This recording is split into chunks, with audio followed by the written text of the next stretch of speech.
January 12 ngayon, pupunta kami ngayon ng Mega Mall kasi sasamahan ko si Princess, di ba? Kasi nga, last time, nakita niyo sa last video na pinuntahan ko yung bahay nila. So ngayon, wala siyang mahigaan, hindi pa niya malilipatan. So, bibili kami ng napakamura-murang mga gamit niya ngayon. Sasamahan ko siya kasi ako yung mag-influence sa kanya na bibili ng mamahalin. Siya naman more mura. Tingin na kami sa Mandawi Foam website, yung mga foldable na mattress. Mga nasa 3,000, 4,000. Eh gusto niya, mga budget niya 1,500 lang. So titingin kami ngayon na mas medyo mura-mura kasi sabi niya panandalian lang naman niya doon siya magstay kasi nga may bahay naman siya. So dito kami ngayon sa EDSA, ang init. Tama kayo, tara go!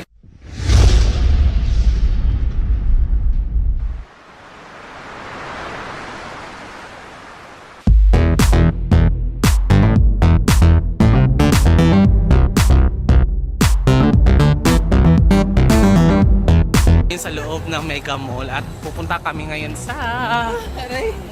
Saan tayo? Sa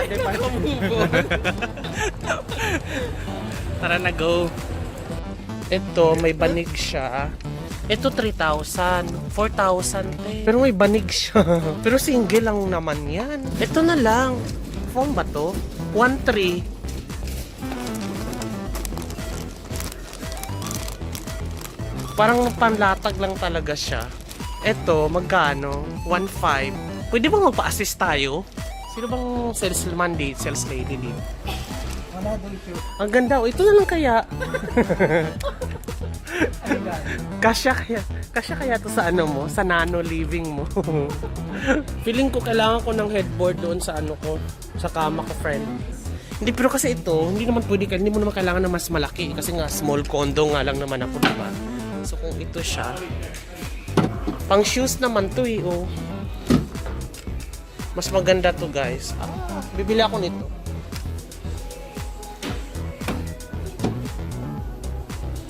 Sira ko lang yung bago. Kasi sobrang tipid sa space. Sa space, oo. Para igan mo na lang. Kaya lang hindi naman kasi yung maraming sapatos. Paano pag boots, te? Feeling ko, isa, dalawa, tatlo, apat. Mga 6 na perasong sapatos lang to kasya dito.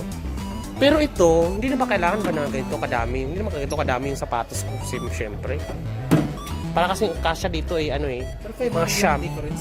Pero ang point kasi doon is, kakain siya ng malaki ng pwesto doon sa ano. Paano saan ba pwede ilagay dito? Feeling ko, sapatos lang. Payong, libro, pwede ba libro? Oh, pwede, mga libro. Dito muna libro. Oh, ito na yun. Titingin nga natin. Oh, shit. Ang mahal naman pala, friend. Kaso, kaya mo ba itong kargahin, te? Kung magta-taxi ka. Gusto ko ng ganito. Ito. Ito, mas pwede pa ito. Magkano itong ganito? Parang feeling ko ganito lang yung kay Erwin kakapal. Ito, sa kabila. Dito sa kabila, friend. Tingnan mo nga to. Ano to? Parang sa ano lang to eh, sa sofa. Pwede na siya. Pwede na to. Euratex. Banigan ko na lang. Actually, ipatingnan nga natin, may sample ba yan?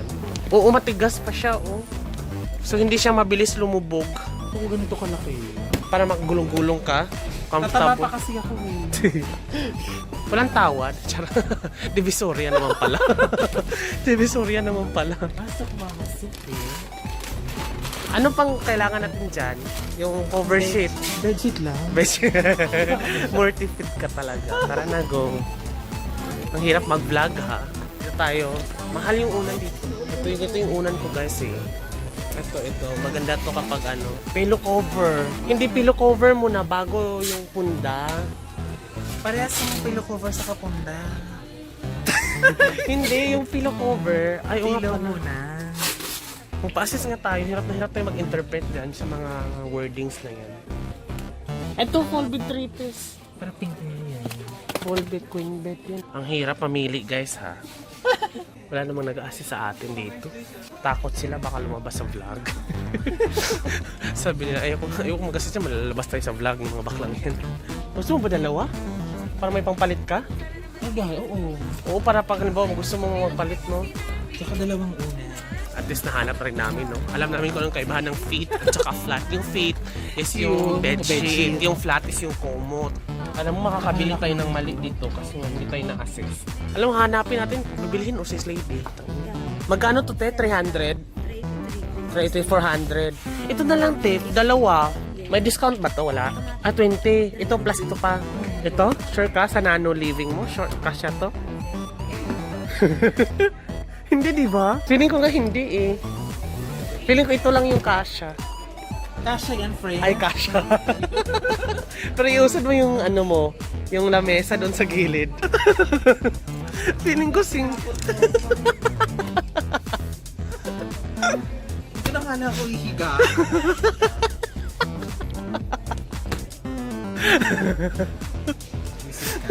Natakot bigla. Kasi nga feeling ko talaga hindi siya kasya sa ano mo. Pag nag-semi ano ka, double. Feeling ko na single ko lang. Kasi wag kang mag-ano, wag kang mangarap. Ang liit lang ng kwarto mo. Huwag kang mangarap na kasya to. Tingnan ko bibili niya. Ano bibilin mo ito? Yung ano na lang. So lahat, hindi kasya yan, promise. Pag hindi kasya, ano, i-refund natin. Pwede pa.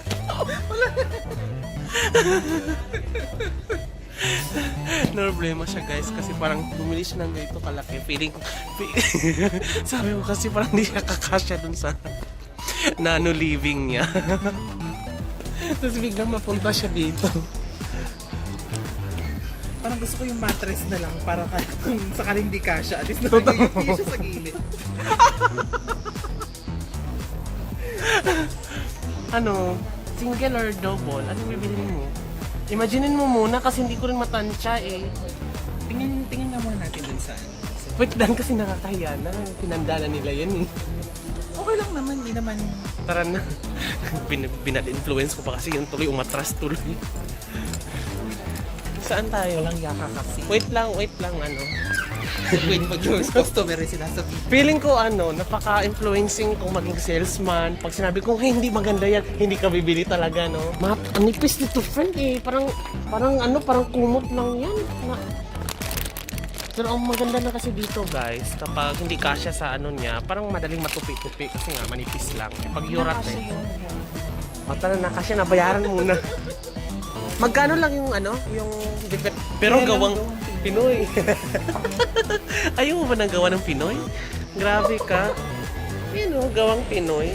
Pero feeling ko cute ito. Everything should be cute. Kasi nga, alam, bibili ka na malaki tapos nano living ka. O di ito na, go. Pagkatas nga to. Naku, mukhang walang kuryente pa yata. Di pa yata kayo nagbayad. Yan na yung pinaka-todo. Ano ba to? Gawang Pinoy pa to? Wala bang gawang Samar? Mas malakas kasi yung bagyo sa Samar eh. Gawang Pinoy yan eh.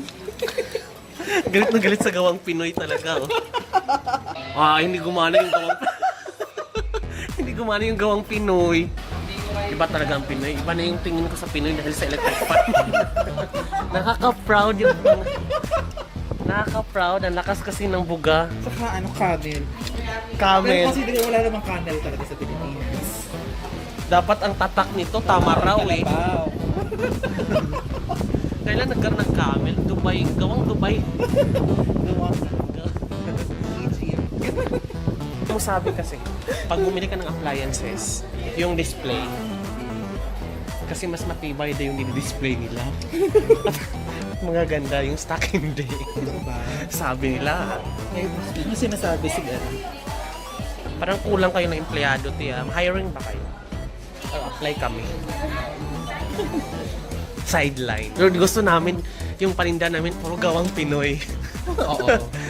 Guys, unboxing video Nang gawang Pinoy. ng gawang Pinoy. Isi-set up ba yan ngayon, te?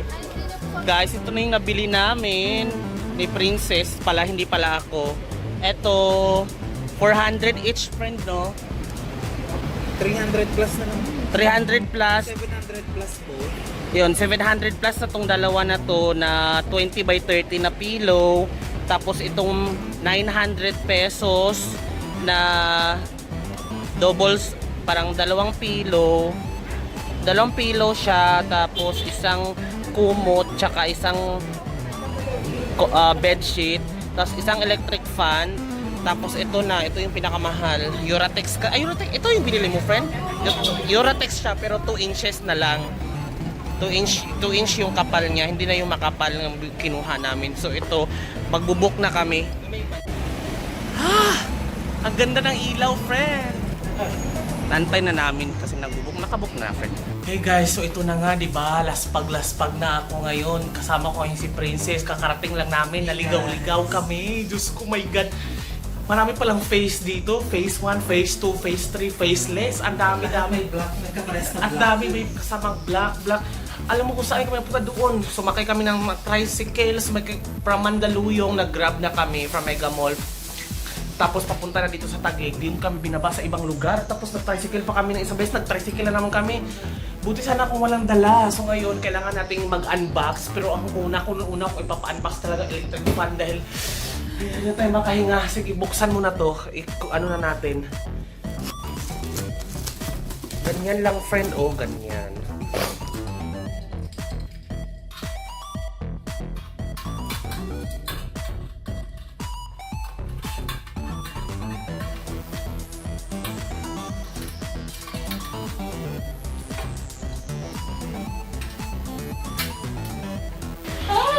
Sarap!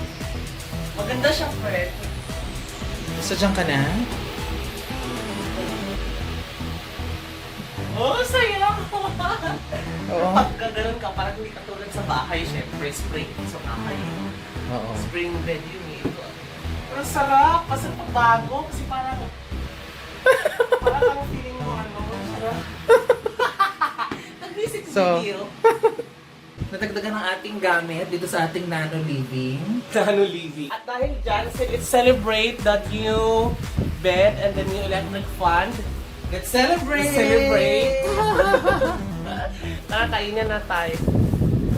Ano ba to? Wow, meron tayong tinapay na sobrang ay! Putok to tiya. Ano to? Ang sayo! Ang Sabili ko ganda. ng isang ano. Hey guys, thank you so much for watching. At sa bago nating Tansyong Lover na na-meet natin sa randomly lang sa Mega Mall na si Tam at saka sila Lay. Thank you so much for approaching me. Kung makita niyo man ako doon sa publicly, approach niyo lang ako talaga. Thank you so much. And maraming salamat sa pagsubaybay nitong bagong beginning, Nano Living ni Princess na bagong nabili. Ito na yun, pinaka namin na nabili ngayon so far. So ngayon, celebrate na lang namin with tinapay at kunting soft drinks kasi wala pa siyang gamit dito pero dito na siya mag-start kasi mahigaan na siya. Paunti-unti. Ito po, rice cooker, Electric kettle. electric kettle. Ganun, paunti-unti talaga kasi diba sobrang liit Tingnan na natin kung lalagyan natin ng TV dyan. Bongga pag nalagyan mo ng TV dyan sa harapan. Dito sa harapan lagyan mo ng TV tapos habang nakahiga ka dyan, bongga siya, te. Ito ba? Pero siyempre magbibili. Yung wall, magpapamount na lang sa wall. Oo, pero yung yung bilhin mong TV, siguro baka na lang. 40. Hindi, 40 gaga, ang laki-laki naman. Parang monitor lang. 30. Actually, pwede nga dyan yun. Basta call, malit lang ng TV para may TV ka naman lang dito. At least, hindi ka parang Pero parang feel ko, pag claustrophobic, hindi naman. Bumili ka na lang salamin dito, friend. Ganyan. Or dito mo ilagay yung salamin. So anyway, thank you so much for watching, guys. And if you haven't subscribed this channel, subscribe and click the subscribe button at yung bell notification na katabi nito para ma-notify ko yung moving forward sa mga upcoming uploads ko. And this has been Jonathan Orbuda together with Princess saying keep smiling because life is worth celebrating for. Bye! Bye! BTS na naman. Bye! Bye!